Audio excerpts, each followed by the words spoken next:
오늘은 엘리베이션 파워라는 책을 한번 선정해 봤습니다. 지난주에 우리가 몰입의 기술이라는 걸 했죠. 그러니까 뭔가에 몰입해서 지속적으로 몰입을 하면서 살아간다라는 것은 어떻게 보면 또 스트레스예요. 그것도 쉽지 않고 그러니까 에너지를 너무 몰입하면 이제 가다 보면 좀 지칠 때도 있고 좀 쉬어야 할 때도 있고 이럴 거예요. 근데 그때마다 이 받는 그 저항을 어떻게 극복해내느냐는 또 다른 이제 마음의 문제일 수도 있겠죠. 그래서 이 엘리베이션 파워라고 하는 책을 한번 만나보도록 하겠습니다. 이 책은 한 50개 정도의 아주 감동적인 이야기로 구성되어져 있는 스토리들을 좀 만나보는 시간으로 진행을 하겠습니다. 아마 이 이야기거리, 가십거리 다들 좋아하실 것 같고 조신영 작가는 경청으로 많이 알려진 작가죠. 경청. 아마 기억이 나실는지 모르겠어요. 경청. 그리고 지금 독서 모임 같은 것들을 크게 진행하고 계신 분이시기도 하고 이래서 자 밑에 보면 먹구름 넘어 눈부신 삶을 꿈꾸며 했어요. 여러분들은 먹구름이 있으신가요? 요즘 사람들 먹구름에 끼인 사람들이 애법 많아지는 것 같아요, 요즘에. 경기도 안 좋아지니까 자꾸 이제 그 자영업 하시는 분들은 또 이렇게 폐업도 해야 되고 또 직장 다니시는 분들은 대거 지금 직장에서 밀려나고 있죠. 그러니까 뭐 부자 회사 다니던 사람들은 그래도 뭐 퇴직금 저번에 KT 같은 경우는 뭐 7억씩 받았다 그러더라고요. 명퇴금으로. 그러니까 뭐 그런 사람들은 또 다른데 그런 것도 없이 이렇게 일자리를 잃는 사람들이 굉장히 많아지고 있고 지금 올해 유독히 대학교 졸업자들이 취업률이 떨어져서 지금 47%밖에 안 된다고 합니다. 그러니까 대학생들의 두 명 중에 한 명은 다 지금 취업이 안 돼서 백수로 놀고 있고 뭐 이런 것들이 다 이제 어떻게 보면 먹구름이라고 할 수 있겠습니다. 이 먹구름 너머에 사실은 태양이 있는데 그게 안 보이죠. 이럴 때 이제 우리가 거기서 가던 길을 멈추거나 거꾸로 가는 일들이 벌어지면 이제 곤란해지는 것이죠. 그래서 엘리베이션 파워가 뭐냐? 사회적 날씨에 휘둘리지 않는 주도적 삶의 비결은 먹구름 위로 뚫고 올라갈 수 있는 내면의 힘이다. 이렇게 돼 있어요. 그러니까 아마 먹구름 너머로 뚫고 올라갈 수 있는 우리 엘리베이터 탄다 이러잖아요. 엘리베이터의 그 개념에서 생각해 보시면 여기 아주 독특한 용어 하나를 쓰시고 계시는데 사회적 날씨라는 말을 씁니다. 우리가 이제 날씨라고 하면 물리적 날씨도 있을 것이고 그런데 이분이 사회적 날씨라는 말을 쓰고 있구나라는 것도 한번 볼 지점입니다. 여러분들 어떠세요? 사회적 날씨가 좀 밝습니까? 아니면 우중충합니까? 사회적 날씨가. 저기 보면 주도적 삶을 사는 사람은 사회적 날씨에 끄떡도 하지 않는다. 거울에 비친 자신의 모습이 아닌 가치에 따라 살기 때문이다. 오늘 아침에 거울을 봤는데 내가 갑자기 이뻐 보여요. 근데 어떤 날은 보니까 뭐 부시시하고 뭐 라면 먹고 잤더니 얼굴도 부어 있고 막 그래. 그럼 기분이 나빠집니까? 가치 중심으로 사는 사람은 그런 것에 일희일비하지 않는다. 뭐 그런 이야기가 될 것 같습니다. 1942년 유대인 600만 명의 목숨을 앗아간 아우슈비츠 수용소 거기에 500명의 포로가 기차를 타고 가고 있었죠. 가면서는 그래도 뭐 나름의 뭐 농담도 하고 막 이러잖아요. 그런데 도착해서 눈짓 손가락 하나로 죽음과 삶이 갈라지죠. 1,300명이 그날 하루 만에 가스실에서 다 몰살당하고 신체 건강한 200명만 살아남았죠. 그게 여러분 잘 아시는 이 죽음의 수용소라고 하는 이야기의 시작입니다. 거기서 이 빅터 프랭클은 자신의 연구 결과가 있었어요. 연구하다가 온 사람이니까 정신과 의사에서 그것을 책으로 출간하는 게 삶의 목표였다 그러죠. 그런데 그것을 이제 포로 수용소에서 뺏으려고 하니까 안 뺏기려고 막 발부둥을 쳐요. 그때 그 노인 한 사람이 이 제기랄 이 말 한마디를 하는데 그 순간 자기가 깨달음을 얻었다. 자기가 살아오면서 그렇게 붙들고 안 놓으려고 했던 그 어떤 것, 그것이 별것도 아닌 아무것도 아닌 것이다라는 생각이 들면서 내 혼과 힘과 마음을 다해 야훼를 사랑하라라는 그 성경 구절이 생각이 나고 그래서 자기 그 수용소에서 삶에 최선을 다하죠. 거기서 불평하고 원망하고 막 이렇게 한 게 아니라 그 어떤 희망을 가지고 막 이렇게 하던 사람은 다 죽었던 거 아시죠? 그런데 그 생활에 최선을 다합니다. 결국에 오늘날 우리가 만나고 있는 죽음의 수용소라고 하는 책을 탄생시키게 되는 일이 벌어졌다. 그러니까 먹구름이 그렇게 진하게 끼어서 앞이 하나도 안 보이는 그런 칠흑 같은 상황에서도 그 어떤 어딜 넘어서 보는 그 힘, 이걸 이제 엘리베이션 엘리베이션 파워라고 이분은 지금 이야기를 하고 있고, 이 엘리베이션이라는 말에는 올라가다라는 뜻 외에도 고결하다라는 뜻이 같이 있는 단어라고 소개를 하고 있습니다. 저기 보면 폭우가 몰아쳐도 비행기가 이륙을 감행하는 것은 구름만 올라가면 그 위에 새로운 세상이 있음을 알기 때문이다라는 이야기를 그러니까 우리가 비행기를 타보면 비가 내려도 어지간하면 비행기가 뜨잖아요. 예, 그 뜨는 이유가 저기 비를 내리고 있는 구름을 넘어서면 거기에는 밝은 세상이 있다라는 사실을 알기 때문에 비행기는 이륙을 감행한다라고 하는 이야기를 하고 있습니다. 그래서 조금 힘들고 어려울 때 그 너머에는 뭐가 있다라는 생각을 우리가 좀 할 수 있다면 조금 더 힘을 낼 수 있겠다.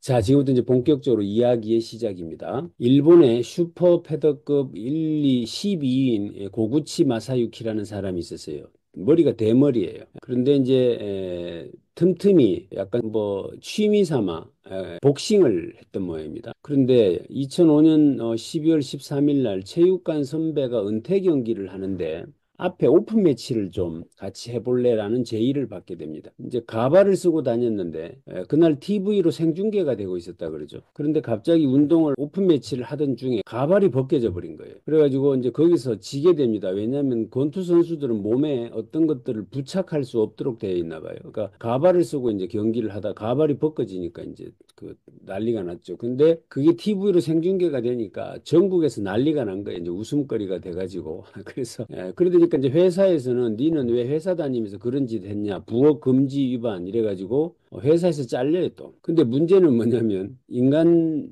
삶이라는 게 새옹지마라는 거죠.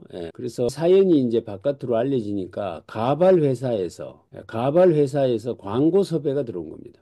거기다가 발모제 광고 회사에서 또 광고 좀 해달라는 연락이 온 거예요. 그래서 이제 그거 덕분에 이제 복싱만 할 수 있게 된 거죠. 그래가지고 성적도 굉장히 좋아져가지고 좀 더 유명해졌고, 그래서 특히나 이제 머리에 이 발모제를 발랐더니 머리카락이 나기 시작해가지고 유명해진 덕분에 미인대에 출신 여자도 만나게 돼요. 그래서 그 발모제 회사에서 그 고맙다고 아파트도 사주고 뭐 이래가지고 인생 역전이 됐다 뭐 이런 이야기입니다 한마디로. 그래서 가발을 쓰고 복싱을 하다가 가발이 벗겨져서 그 생겼던 어떤 어두움이라고 하는 것이 오히려 더 좋은 일이 생겨서 뭐 유명해졌다 뭐 이런 이야기인데, 그래서 이 사람이 일본에서는 굉장히 유명한 사람으로 알려져 있다고 합니다. 그래서 혹시 가발 쓰고 계신 분 계십니까? 권투를 한번 해보시면 좋을 것 같습니다. 자, 이 카를로스 드아르테라는 사람인데 아르헨티나의 어떤 청년이에요. 이 친구가 할머니하고 둘이 살아요. 단둘이. 가난하게 살죠. 직장을 구하려고 아무리 돌아다녀도 직장을 못 구해요. 버스비가 없어서 걸어 다니는 그런 형편입니다.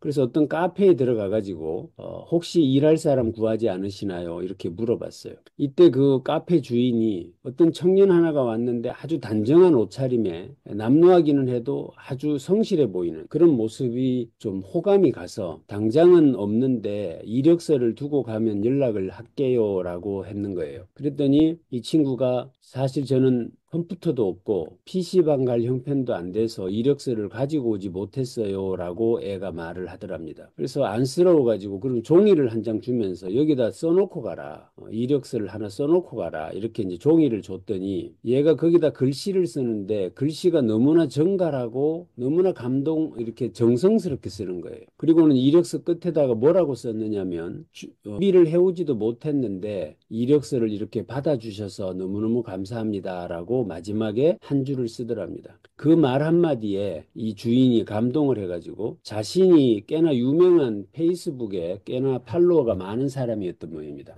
자기 페이스북에다가 이 정갈한 이력서를 올려줬다는 거예요. 전국에서 연락이 와가지고 CNN하고 인터뷰까지 하게 되는 일이 벌어졌다고 합니다. 그래서 면접 후에 아주 좋은 회사에 취직이 되었다라고 하는 이야기가 적혀져 있습니다. 이건 우리 한마디로 이야기하면 뭐죠? 작은 일에 정성을 다하라라고 하는 이야기가 바로 이 이야기 아닌가 싶어요. 그러니까 어디 가서 이력서 써달라고 하니까 뭐 그 자기 이름 하나 쓰고 이렇게 전화번호 하나 써주고 왔을 수 있을 것 같은데 그 순간에도 정성을 다해서 그 이력서를 썼던 것 때문에 이제 그렇게 됐다는 거예요. 이게 참 저도 보면 이 이력서를 우리가 받아보면 요즘은 자필 이력서를 내라고 해도 자꾸만 전산으로 타이핑된 이력서를 가지고 오더라고요. 사실 자필 이력서가 매우 중요하죠. 왜냐면 그 글씨체를 보면 친구가 어떤 친구인지 대략 좀 알 수 있잖아요. 그죠? 예, 그래서 여기에 이 아르헨티나의 카를로스 다르텐이라고 하는 이 또 소개가 되고 있습니다. 그래서 무슨 이야기죠? 네, 아주 작은 일에도 최선을 다하라. 이거 한번 누가 읽어 보시도록 할게요. 김 원장님이 한번 읽어 보실까요? 네, 삶은 치욕적인 일이 벌어지기도 하고 자존감이 바닥으로 처박히는 순간도 있습니다. 한계가 우리를 낙담케 한다 할지라도 거기에 굴복하면 안 네, 이 김동식이라고 하는 작가 이야기가 또 소개가 됩니다. 김동식. 학교 가는 게 두려울 때가 있었나요? 이 사람은 중학교 1학년 때 학교 가는 게 두려웠대요. 뭐 과목마다 좀 무서운 호랑이 선생님들 있잖아요. 그러니까 그 시간 되면 이제 막 부담스럽고 그래서 학교 가기 부담스러울 때가 있죠. 형편은 어렵고 공부는 따분하고 숙제는 안 해가지고 오니까 혼나고 지각을 맨날 하고 별 볼 일 없는 어떤 학생이에요. 어느 날부터 학교를 안 다니기 시작합니다. 닥치는 대로 아르바이트를 하고 원단 공장 가서 일하고 건설 현장 가서 일하고 20대 청년이 되었는데 대구에서 PC방에서 알바를 했대요. 여기서 PC방에 있어보면 온갖 인상 군상들이 다 다녀가잖아요. 거기 보면. 그러니까 그 PC방에서 온갖 사람을 다 보게 됐대요. 이제 그게 어쩌면 이제 간접적 체험이고 경험이었겠죠. 근데 이 청년은 글씨를 제대로 안 배워가지고 청년의 맞춤법이 완전 엉망이었다. 예, 그리고 문장 한 줄을 써본 적이 없었다 그러죠. 어느 날 이제 외삼촌이 서울에 공장이 하나 있으니까 거기로 가라 이래가지고 갔더니 거기가 주물 공장이에요. 500도가 넘는 뜨거운 곳에서 일을 하고 월급 130만 원 받는 일을 10년째 합니다. 예, 11세에 어느 날 우연히 유머 커뮤니티가 있는데 유머 커뮤니티에 들러서 재밌는 이야기를 계속 골라 읽는 취미가 생겼다 그래요. 근데 어느 날 갑자기 나도 글을 한번 써볼까? 라는 생각이 들어서 맞춤법을 몰라도 그냥 썼다는 거예요. 그래서 그걸 이제 그 커뮤니티에 올렸는데 댓글이 실렸어요. 뭐라고? 재밌어요라고. 재밌어요라고. 살면서 처음 칭찬을 받아봤답니다. 그래서 이제 자신감이 생겼겠죠. 그래서 계속 글을 올리기 시작했는데 한 명, 두 명 계속 팬이 생기게 되었고 1년 6개월 만에 5천 자 분량의 단편 소설 350편 원고 1만 자 분량의 글을 올리게 되었고 조회수가 1만, 2만 명을 넘어섰고 8년 회색 인간이라는 또는 세상에서 가장 약한 요괴라는 뭐 이런 등등의 책을 찍었는데 두 달 만에 5세를 찍고 2만 부가 팔렸다. 라고 하고 있습니다. 어떠십니까? 요즘 우리 이 주말 독서 경영 아카데미에 오늘의 한 문장을 올리고 계시는데 여기 좋아요 좀 해주세요. 혹시 압니까? 그 사람이 유명 작가가 될는지. 그래서 제가 처음에도 말씀드렸지만 자기 컨셉을 잡아서 올려라. 그냥 좋다고 글 올리지 마시고 내가 어떤 컨셉을 갖고 올려야 연말이 되면 365편에 내가 컨셉을 가진 글들이 모여지게 되고 그게 이런 일이 벌어질는지는 누구도 모르겠다. 그죠? 그래서 그냥 막 지금하고 아무거나 그냥 이 글 좋다고 막 올리지 마시고 자기 컨셉을 가급적 좀 잡아서 올리면 이런 일이 벌어질 수도 있겠다라는 생각이 듭니다. 그래서 김동식이라고 하는 작가 이야기를 했습니다. 자, 이것도 한번 누가 읽어보시도록 하겠습니다. 김현정 선생님 한번 읽어보실래요? 처음으로 새가 만들어졌을 때 세상의 모든 나무들이 두려움에 떨었다. 그러나 어느 생각 깊은 나무가 말했다. 두려워할 것 없다. 우리들이 자루가 되어 주지 않는 한 죄는 결코 우리를 해칠 수 없는 법이다. 신영복. 우리가 시대의 흐름을 바꿀 수는 없어도 나 자신을 바꿀 수 있다는 것은 불변의 진리임을 기억합시다. 사람은 사람만이 줄 수 있는 향기와 에너지에 끌리게 되어 있습니다. 내가 나답게 바로 서는 일, 사람으로 풍요롭고 향기로운 인격을 갖추는 일이야말로 급변하는 이 시대에 우리가 놓쳐서는 안 될 가장 중요한 대책입니다. 진영복 선생님께서 하신 말씀 어떠세요?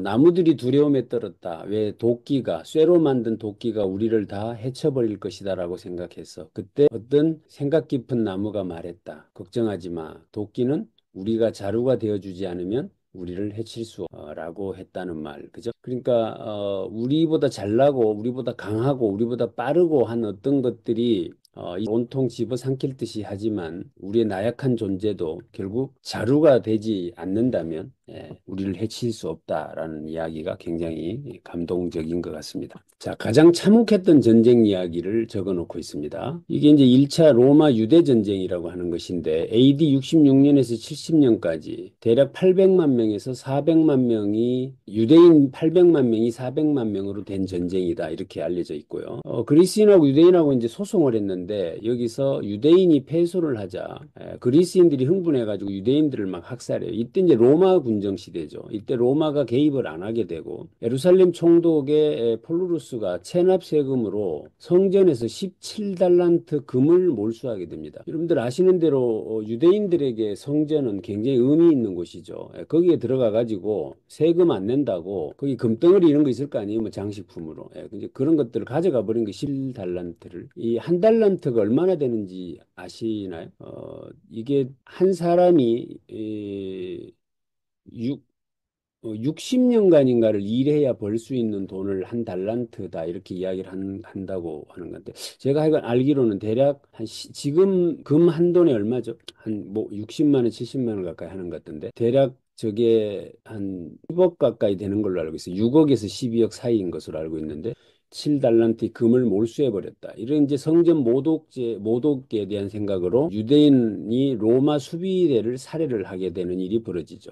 이때 네로 황제가 장군한테 최정예 부대 1,000명을 보내서 유대를 공격하라고 시킵니다. 이때 12만 명의 예루살렘 그 수비대가 완강하게 이제 저항을 하니까 예루살렘을 함락을 못하고 있었는데 이미 200만 명 가까이가 죽었던 그런 상황이었고 온 나라가 완전 피바다가 되었고 그러니까 내부에서는 성 안에서는 뭐 항복하자라는 측과 죽더라도 끝까지 항전하자라는 측으로 양분되게 됩니다. 이때 예루살렘 성에는 지혜로운 사람 랍비 오한나 벤 자카이라는 사람이 협상을 하자고 확신을 하게 되고 성 밖으로 나가야 되는데 협상을 하려면 성 밖으로 나가야 되잖아요. 근데 성 밖을 나가다가 죽잖아요. 그러니까 이 사람이 전염병에 걸렸다고 소문을 냅니다. 그래서 관의 시신으로 숨어서 성 밖으로 나와가지고 로마 파시아누스 장군을 찾아갑니다. 찾아가서 이렇게 말을 했다는 거예요. 여기 잘 들어보세요. 지금까지는 조금 지루했을지 몰라도. 왜냐하면 어떤 말을 어떻게 하는지를 우리가 좀 볼 필요가 있거든요. 나는 장군에게 로마 황제에게만 표하는 존경을 드립니다. 이 사람은 로마 황제가 보낸 장군이에요. 장군한테 가가지고 로마 황제에게 취하는 예의를 갖춥니다. 그러니까 그 장군이 황제를 모독하는 발언 하지 마라 이렇게 말하니까 아닙니다. 당신은 반드시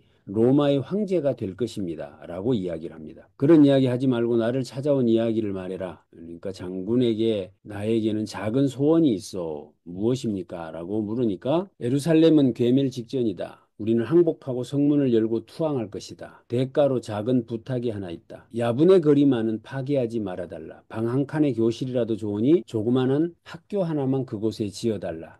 무슨 일이 있어도 그 학교만은 없애지 말아달라. 이 정도 부탁을 좀 들어 좋겠다 이렇게 말을 하니까 뭐 그 정도는 충분히 들어줄 수 있다. 장군이 이렇게 이야기를 합니다. 그런데 대화 도중에 로마에서 전령이 헐레벌떡 장군 막사로 들어옵니다.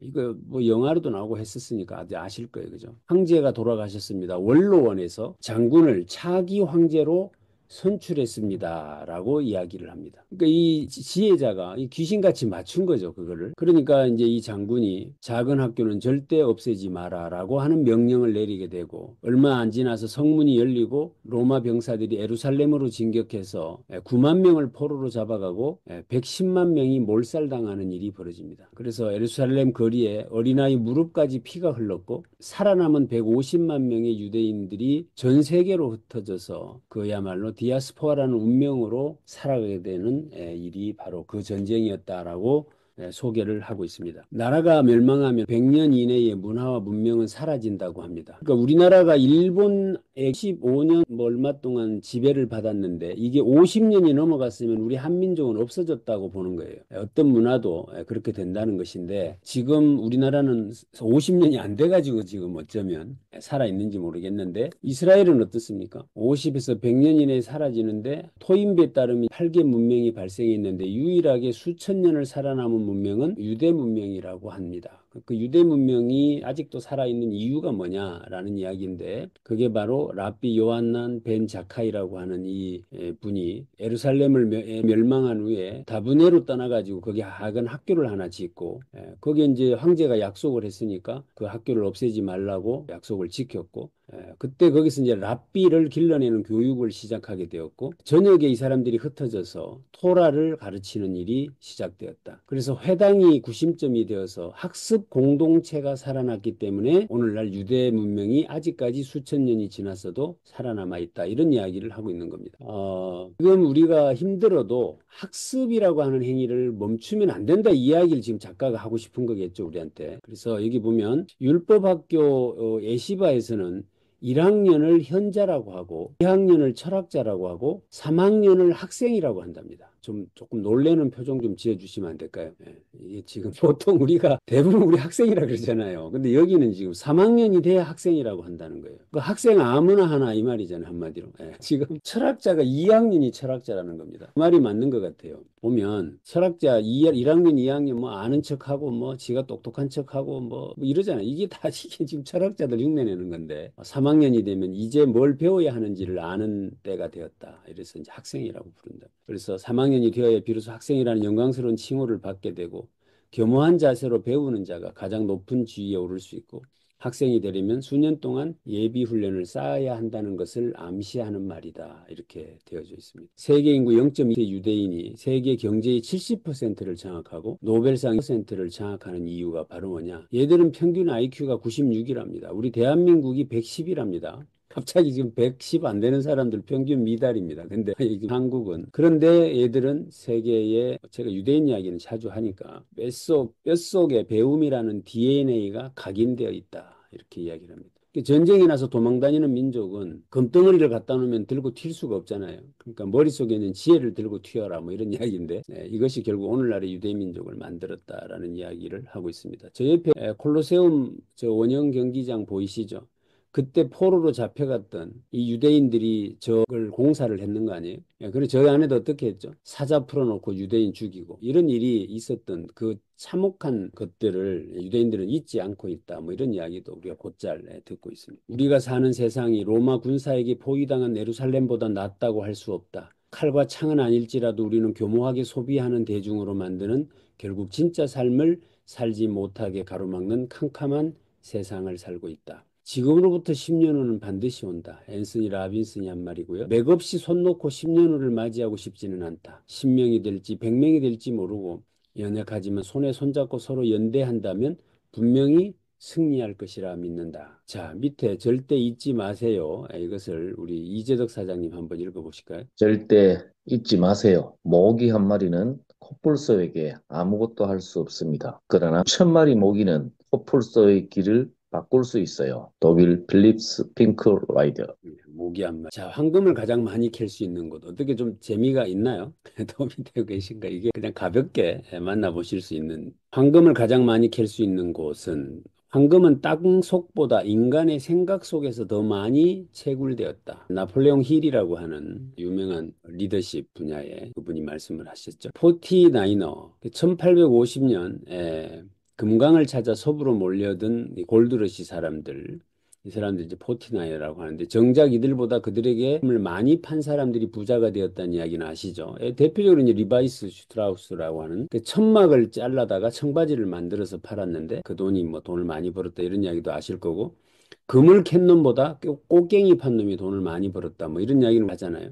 근데 일리노이대 해부학 교수가 연구를 해보니까 사람 몸은 칼슘 2.25kg, 인산염 500g, 칼륨 2, 마그네슘 8g, 산소 65, 뭐 등등 이렇게 돼 있어서 이거 금속으로 갖다 팔면 한 1,000원 정도 된답니다. 1,000원 정도. 이게 우리 몸뚱아리는 1,000원짜리다 이런 말이죠. 그런데 체중의 0.2밖에 되지 않는 두뇌가 에너지의 퍼센트를 사용한다. 라고 이야기를 합니다. 그래서 아까 말씀드렸던 대로 황금은 땅보다 인간의 머릿속에서 더 많이 채굴된다. 이 무슨 뜻이죠? 네 머릿속에 황금이 천지인데 무슨 황금을 캐겠다고 산천초목을 뛰어다니느냐 이 말이죠. 머릿속에 있는 황금이나 잘 캐라 그 말이 되겠습니다. 오늘 들으신 무대가 샌프란시스코가 되었고 지금 실리콘밸리가 되었다. 거기에 황금을 캐겠다고 갔던 어떤 그 땅에서 황금을 못 캐게 되니까 결국 뭔가 생각을 했을 것이고 그 생각을 했던 사람들이 만들어낸 결과가 오늘날의 실리콘밸리가 되었다. 뭐 이런 이야기가 되고 있습니다. 그래서 소크라테스는 자기 삶의 목적이 사람들로 하여금 인생을 어떻게 살 것인가에 대해 캐묻는 것이다라고 이야기를 했다라고 적고 있습니다. 그러니까 소크라테스의 임무는 뭐다? 생각을 하도록 만들어버리는 일을 자기가 하는 사람이다라고 이야기를 하고 있습니다. 그래서 제가 우리 저 카톡방에도 가끔 그 얄궂은 사진 같은 거 한 장 올려서 이렇게 어떤 생각이세요라고 물으면 생각 좀 하세요. 그러니까 이게 그게 그냥 그냥 눈으로 보는 시원하고 멋있는 그림이 중요한 게 아니고, 거기 뭔가 생각할 거리가 있는, 그런 것들이 같이 공유되면 좋겠다. 이런 차원으로 말씀을 드리는 거지, 뭐, 이쁜 사진, 멋있는 사진들이야, 뭐, 천지잖아요.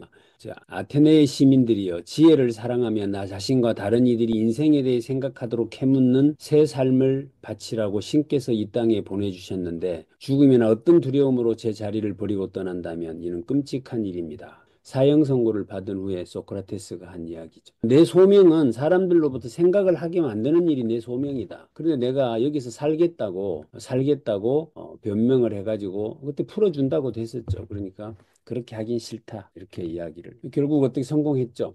그러니까 지금도 소크라테스 너 자신을 알라 계속 그놈의 질문 하나 가지고 여지껏 살아계신 분 아니십니까? 플라톤은 국가 7권 통해서 동물의 비유를 설명하는데 쇠사슬에 묶인 죄수들이 뒤돌아볼 수 없이 앞만 볼 수 있죠. 죄수들은 그림자만 보면서 사물을 유추하며 사물을 인식한다. 본질이 아니라 피상적 생각으로 평생을 살아간다. 이게 이제 동물 비유로 그림 한번 보세요. 태양이 떠 있고 바깥에 나무가 서 있죠. 그 나무가 태양 빛에 의해서 동굴 안에 그림의 그림자로 등장합니다. 근데 우리 같은 죄수들은 그 그림자만 보고 사는 거예요. 그 그림자만 보면서 저기 나무인가 봐, 저게 뭔가 봐, 막 이러면서 살죠. 그러니까 우리가 지금 뭐 아는 척해도 사실은 그런가 봐, 저런가 봐 이러면서 사는 거하고 똑같죠. 그러니까 우리는 동굴 속의 그림자만 보면서 산다 그 이야기죠.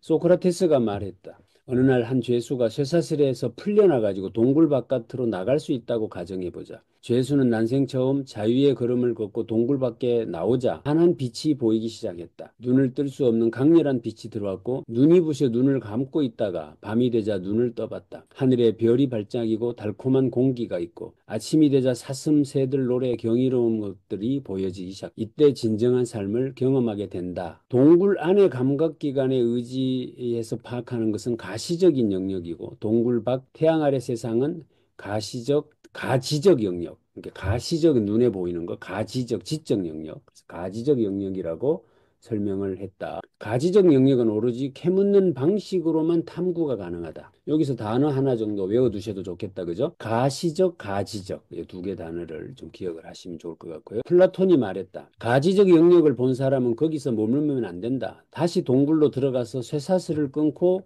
죄수들을 탈출시켜야 된다.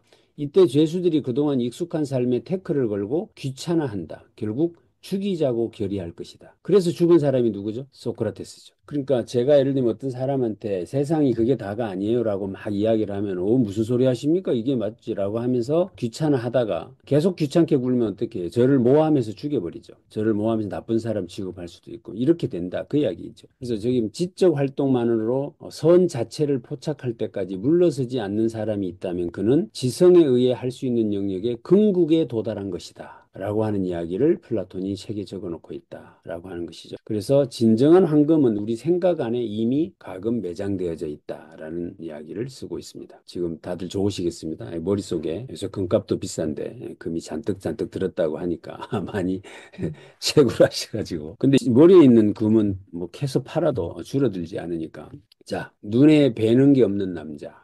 이건 우리나라의 송경태라고 하는 분을 이야기를 써놓고 있습니다. 녹슬어서 버림받기보다는 차라리 닳아서 사라지는 그 삶을 선택하겠다. 와, 녹슬어서 버림받기보다는 차라리 달아서 사라지는 삶을 선택하겠다. 이거 어디서 우리 옛날에 한번 읽었었죠? 낡음이 아니라 뭐죠? 우리가 낡아지는 것을 원하지 않는다. 그죠? 낡아서 나 녹슬어서 버려진다. 뭐 이런 삶을 살지 않겠다라고 하는 이야기하고 지금 같은 맥락의 말이죠. 송경태 씨 1982년 군대에서 침수된 무기고를 정리하다가 수리탄이 터져가지고 21살의 나이에 눈을 잃고 제대를 했다. 절망 6번 자살을 시도했다. 집 앞 저수지에 투신을 해서 철길에 누워있기. 아무래도 자살 실패 계속. 어느 날 라디오에서 귀가 번쩍하는 이야기가 들렸다. 시각 장애인인데 그 어떤 책을 읽게 되었다. 뭐 이런 이야기를 이제 듣게 됩니다. 방송국에 전화를 해서 주인공을 만나가지고 점자 공부를 시작하게 되고 책을 읽을 수 있다는 말 한마디에 그 자리에서 점자를 모두 외워버렸다고 합니다. 책을 읽기 시작한 날로부터 희망이 싹트기 시작했고, 그래서 목표가 생겼대요. 첫째, 대학에서 공부하기, 결혼하기, 컴퓨터 배우기. 8년 걸려서 목표를 다 이루었다고 합니다. 그 다음에 목표는 마라톤을 하는 것이었고, 춘천 마라톤 5km를 눈이 보이지 않는데 완주했고, 그 다음으로 결국 울트라 마라톤까지 도전을 했고, 30대 후반 미국 대륙 킬로미터를 횡단하는 모험에 성공을 하고, 이집트 사하라 사막을 중국 고비 사막, 칠레 아타카마 사막 남극 대륙까지 모조리 횡단하는 그랜드슬램을 달성했다고 합니다. 이 사람이 이렇게 말을 합니다. 저에겐 집 밖을 나가 동네 한 바퀴 도는 일이나 에베레스트를 오르는 일이나 똑같습니다. 보이지 않는 사람에게는 일상 자체가 모험이거든요. 모험에 수반되는 고독 가득한 극한 상황, 저에게는 그저 일상입니다. 눈에 보이는 것이 없으니 두려울 것이 없습니다. 작년에 안나푸르나 정상을 가는데 일행이 펑펑 우는 거예요. 왜 그러냐고 물어봤더니 올라오는데 너무 무서워서 그랬다는 겁니다. 폭이 30cm, 절벽이 600m 거기를 가는데 눈이 멀쩡한 사람은 펑펑 울더라는 거 아니에요? 저는 자기는 눈에 뵈는 게 없으니 두렵지 않았습니다. 이럴 때는 얼마나 고마운지 모릅니다. 라고 이야기를 하고 있습니다. 무섭죠. 눈에 뵈는 거 없는 사람이. 그래서 잘 아시겠지만 그 경찰관하고 소방관하고 싸우면 누가 이긴대요? 소방관이 이긴다 그러잖아요. 왜요? 어차피 젖은 몸이어서. 소방관하고 노인하고 살면 누가 이긴대요? 노인이 이긴다 그러잖아요. 왜요? 뭐 살 만큼 살았으니까 무서울 게 없다는 거죠. 근데 그 노인하고 맹인하고 싸우면 맹인이 이긴다는 거죠. 눈에 비는 게 없기 때문에 맹인이 이긴다는 겁니다. 그러니까 자, 멈출 때 비로소 보이는 것들, 멈추지 않고는 한층 높은 차원의 존재로 승화할 수 없다라는 이야기를 책은 이야기 하나마다 다 이런 명언들을 소개를 같이 하고 있습니다. 레밍 딜레마 이야기 아시죠? 제가 예전에 썼던 그냥 그렇게 살다 갈 거라고에 나오는 가장 중요한 이야기이기도 했는데 이 레밍 딜레마. 이 스칸디나비아 불리는 이 쥐는 개체수가 급증을 하면 갑자기 이유도 없이 집단으로 자살을 합니다. 절벽으로 뛰어내려서. 이제 이걸 이제 레밍 딜레마라고 그래요. 그러니까 우리 인간들의 삶을 100년을 비디오로 녹화를 해가지고 한 10배속으로 돌려버려요. 10배속으로. 그럼 사람들이 엄마 뱃속에서 딱 태어나가지고 어딘가를 왔다 갔다 해요. 그러더니 갑자기 땅속으로 쑥 들어가요. 이게 똑같잖아요. 그러니까 레밍 딜레마의 이야기는 우리 인간의 삶하고 같습니다. 그러니까 뭐 갑자기 땅속으로 쑥 들어가는 요 행위를 어쩌면 집단 자살을 하는 거죠. 그 이유를 몰라 영문도 모르고. 그래서 이 사람이 이제 그 이야기를 하는데 저기 보면 조개구이가 찜닭이 다시 참치 전문점, 닭강정점, 카페 열풍 씬없이 뭔가가 달린다는 거 바뀌고 달리고 이러고 산다는 거죠. 그래서 신화 연구가 조셉 캠벨이라는 사람이 이런 이야기를 합니다. 다트머스 대학에서 생물학과 콜롬비아 대학에서 중세 영문학 석사가 되신 분이신데 콜롬비아 대학 장학금으로 파리 대학과 메넨 대학에서 공부를 하고 콜롬비아 대학에서 박사과정 진학하려고 하니까 전공이 다르다는 이유로 거절을 당합니다. 그러니까 여기 보면 공부를 꽤나 많이 하신 분이잖아요. 그런데 콜롬비아 대학이 이제 박사과정에 진학하려고 하니까 전공이 달랐다는 거예요. 전공이. 그래서 입학 거절이 됩니다. 그러니 사면초가 상황이 생긴 거죠. 공부만 하던 사람이 이제 대학원 박사과정을 못 가게 되니까. 그래서 이제 갑자기 이런 생각을 했대요. 학위까지껏 뭐 이거 개나 줘버리라고 해라. 때리치아라. 뭐 이래 된 거죠. 그래서 자기가 지금까지 해오던 일을 멈추고 호숫가 오두막에서 이제 생활을 하게 됩니다. 배고프죠. 거기서 자기가 결심을 했대요. 다음날 무엇을 먹을까 두려워하지 않는다. 지금 하고 있는 일의 실용성을 묻지 않는다. 다른 사람이 나를 어떻게 볼까를 생각하지 않는다. 그것으로부터 나는 자유로워진다. 이 세 가지를 결심했답니다. 자, 다시 정리해 드립니다. 다음 날 무엇을 먹을까를 두려워하지 않는다. 나는 지금 하고 있는 일의 실용성을 따지지 않는다. 그 다음에 다른 사람이 나를 어떻게 볼까라는 것을 생각하지 않는다. 이 세 가지의 결심을 그 오두막집에서 하게 됐다는 거 아니에요? 그리고 이제 거기서부터 이 사람이 이제 책을 읽기 시작합니다.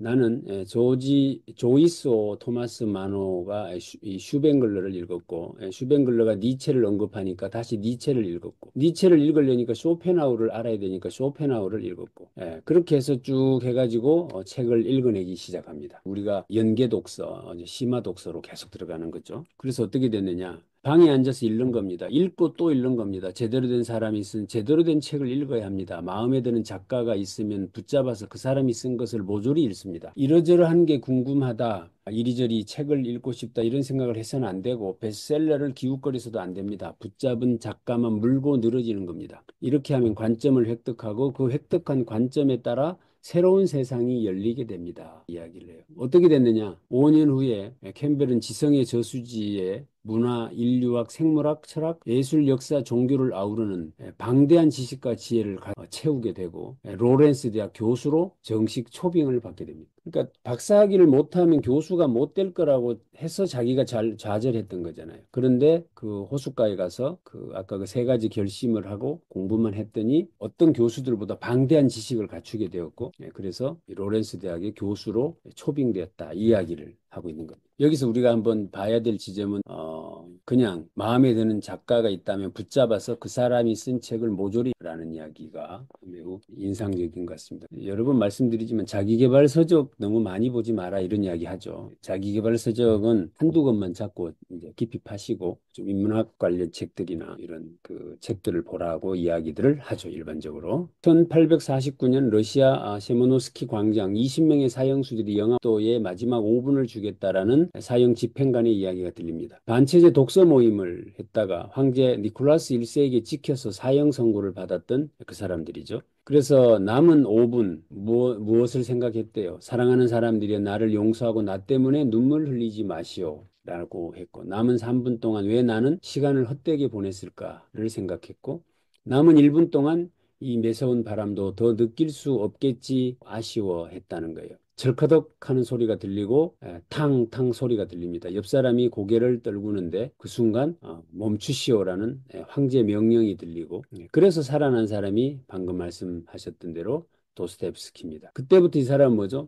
결국에 운 좋게도 죽음을 직전에서 체험한 것이었죠. 그렇게 해서 치열한 글쓰기를 해서 이 죄와 벌을 비롯한 그 유명한 작품들을 만들어내게 되었다라는 이야기를 소개하고 있습니다. 그래서 죽음을 대면하고 비로소 삶을 깨닫는다라는 이야기인데, 그러니까 그 우리 저 카톡방에 보면은 그 김명희 선생님 그 매번 맨발로 막 그 눈이 걸어다니고 막 이러잖아요. 도스토옙스키가 남은 1분 동안에 느꼈던 그 어떤 것이죠. 그러니까 영하의 어떤 것, 이것은 이제 생명하고 만나는 접점이라고 이야기를 하고, 그것들을 계속해서 체험하는 것을 올려주고 계시는데, 그냥 맨발로 돌아다니면 발 시리겠다 이래 보지 마시고, 그 맨발걸음을 밟을 때 무슨 생각을 할까? 이런 것들을 한번 관점 포인트로 잡아보시면 좋겠다. 자, 위대한 바닷가재 세바스찬. 용기란 두려움에 맞서고 정복해내는 것이다. 두려워하지 않는 것이다. 것이 아니다. 두려움에 맞서서 정복하는 것이지 두려워하지 않는 것이 아닌 이야기를 합니다. 저도 이번에 이걸 처음 알았는데 바닷가재는 불멸의 동물이라 그래요. 바닷가재가. 모든 생명체의 수명은 이 텔로미어라고 하는 어떤 그 염색체가 결정을 한답니다. 그래서 염색체의 가닥 양쪽 끝에 이렇게 이 텔로미어라는 게 붙어 있는데 염색체가 이 분열을 할 때마다 이게 그 길이가 짧아진대요. 그래서 이게 짧아져서 더 이상 염색체가 분열을 못하는 상황이 되면 죽는다 그 말입니다. 근데 바닷가재는 이 텔로미어를 복구하는 능력이 있다는 거예요. 그래서 식물 같은 경우는 주목나무가 대충 1400살 살았는 나무가 강원도 정선에 가면 있다고 하는데 그런데 아직까지 바닷가재는 이 텔로미어를 다시 재생시키는 능력이 있는데도 불구하고 평균 수명을 조사해 보니까 이 정도 사는 것이 대부분이라는 거예요. 200살밖에 안 된다는 거예요. 그 이유가 뭐냐를 조사해 봤더니 사고로 죽기 때문이라는 겁니다. 바닷가재가 염색체 분열을 통해서 안 죽는 동물임에도 불구하고 다른 동물들이 잡아먹어서 200년밖에 못 산다 그 이야기예요. 바닷가재가. 그래서 저기 보면 왜 이 바닷가재는 그 영원히 죽지 않는 불멸의 동물이냐 이 이야기를 써놓는데 바닷가재는 성장을 위해 익숙한 껍데기를 박차고 나온다. 아기 바닷가재는 속살이 성장해 껍데기에 갇히게 되면 고통과 극도의 스트레스를 받게 되고 바위 틈에서 자기 껍데기를 벗고 속살만 빠져나오고 더 큰 껍데기가 돋아날 때까지 공포의 시간을 인내한답니다. 이러한 탈피와 성장의 반복, 이것을 연간 10번씩 한다는 거예요.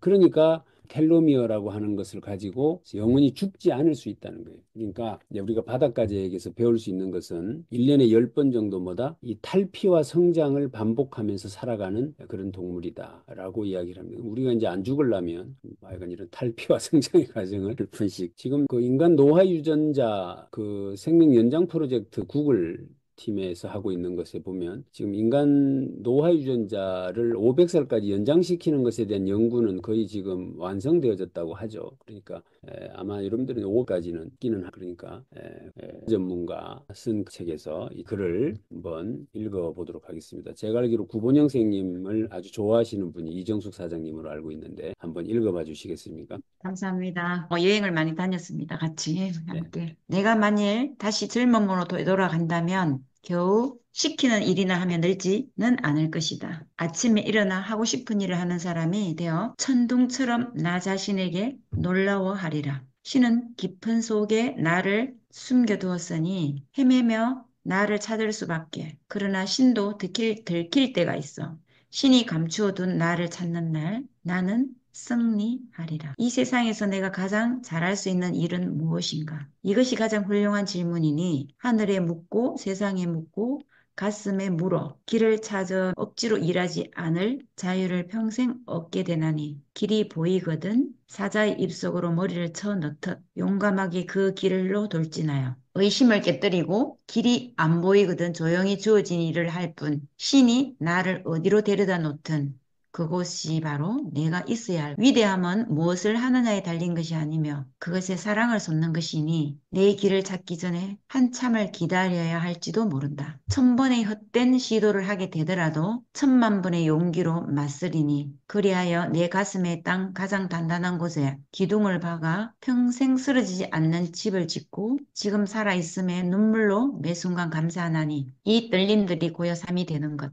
그때 나는 꿈을 이루게 되리니 인생은 시와 같은 것. 시처럼 살게 되리니 인생은 꿈으로 지어진 한 편의 시. 구본영, 미치지 못해 미칠 것 같은 젊음의 서문 중에서. 감사합니다. 미치지 못해 미칠 것 같은, 미치지 못해 미칠 것 같은, 미칠까봐 미칠 것 같은이 아니라 미치지 못해서 미칠 것 같은. 여기 1000번의 헛된 시도를 하게 되더라도 1000만 번의 용기로 맞서려니 라는 이야기를 적고 있습니다. 이거 아주 저는 감동적이었어요. 이게 나를 덮고 있는 진흙을 걷어낼 수 있다면 모든 아이들은 다 천재로 태어나지만 9%의 아이들은 부주의한 어른들 때문에 순식간에 자신의 천재성을 박탈당한다. 1957년 방콕 야오와 거리에 가로 10m, 세로 10m 조그마한 사찰의 주지 스님이 계셨는데 근심 걱정이 생겼어요. 그게 뭐냐면 사찰을 관통하는 도로가 뚫린다는 통보가 온 거예요. 그래서 그곳에는 거대한 진흙 불상 하나가 있었는데 높이가 3.5m고 무게 5톤이 넘는 불상이 있었다고 그래요. 그러니까 사찰이 하나 있는데 그 주지 스님이 근심 걱정이 가득해요. 왜? 거기에 도로가 난다는 거예요. 근데 거기엔 불상이 하나 있어요. 그래서 이제 기중기를 가져다가 그 불상을 다른 데로 옮겨야 될 거 아닙니까? 옮기는 작업을 하는데 갑자기 뭐가 두두둑 하더니 뭐가 갈라지는 게 보여요. 그러니까 이제 그 옮기는 작업을 맡은 작업 인부들이 얼마나 놀랬겠어요. 그 불상 문화재를 훼손했으니까. 그런데 가만 보니까 그 안에 금이 보이는 거예요. 금이. 그래서 그걸 뜯어보니까 그 안에가 온통 금으로 된 불상이었는데 그게 황금불상의 가치가 순금이 5,500kg으로 판명이 됐어요. 금액으로 따지면 2,200억 정도. 지금은 금값이 올랐으니까 한 5천억 되겠다. 그죠? 그래서 200년 전에 이게 어떤 일이 있었는가 이제 조사를 해봤더니 200년 전에 1765년 태국과 미얀마가 전쟁을 하게 됐는데 이 사이암 왕조가 패배를 한 겁니다. 그래서 미얀마 군대가 대거 이제 들어오게 된 거죠. 그때 그걸 가만두면 그 그 적군이 그걸 가져가 버릴 거 아니에요. 금덩어리니까. 그러니까 그걸 흙으로 뒤집어 씌운 겁니다. 그래서 불상에다 진흙을 승려들이 긴급 회의를 해가지고 더 씌우기로 결정하고, 이때 그 흙으로 발랐던 승려들이 다 죽었답니다. 몰살당했다는 거예요. 그런데 200년이 지난 뒤에야 그 금불상이 진짜 금불상이었다라는 것으로 밝혀졌다는 사실이죠. 아, 놀랍지 않습니까, 이게? 이런 태국 사람들은 들으면 사실 눈물 날 것 같아요. 그죠? 예, 그 어떤 아픈 역사 속에서 그걸 지키려고 했던 사람들의 어떤 것들이라고 본다면, 그러면서 이분이 뭐라고 하는가 하면, 영어 단어 클래식은 라틴어 클라시쿠스가 어원인데, 클라시쿠스는 함대를 거부할 정도의 거대한 부자를 클로레타리우스는 재산이 없어 자식 프롤레스를 내놓을 수밖에 없는 계층들을 말하는데, 인생은 누구나 1500kg의 황금으로 이루어진 존재들이다. 누구나 클라시쿠스의 DNA를 갖고 태어난 위대한 사람들이다. 너도 그렇다 이 말이죠 지금. 그래서 자, 오늘 다들 집에 지금 여러분들 머릿속에 황금 잔뜩 들었죠. 몸뚱아리가 지금 1500kg짜리 순금 황금이라고 하니까 오늘 대박 나셨습니다 다들. 그래서 아무튼 이런 이야기를 우리가 만나보셨습니다. 어떻게 좀 힐링이 되셨는지 모르겠는데, 이런 이야기들 메모하셨다가 서로 가족들끼리 좀 나누시고, 너무 딱딱하고 관조적인 이야기만 하지 마시고, 이런 스토리텔링도 좀 하시면 좋겠다 싶습니다. 자, 이렇게 마무리할게요.